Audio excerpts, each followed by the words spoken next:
里面讀過的，包括我們老師講過的古詩，我們都想挨個挨個的過來看一下。李白寫嘅櫻花係描繪唐代嘅揚州柳水如煙，繁花似錦。現代揚州嘅秀西湖公園就呈現詩中意境，櫻花樹下吸引唔少麗人留下倩影。好似以前嘅人翻返嚟睇依家嘅景色啦，都冇話有咩特別唔同啊，都係同以前一樣啦。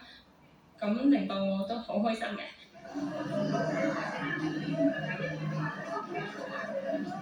要睇更加大片嘅櫻花海，就一定要嚟到鑑真路嘅一條櫻花大道，種植咗過千棵櫻花樹。每年嘅櫻花季，大道兩邊更加會開設市集。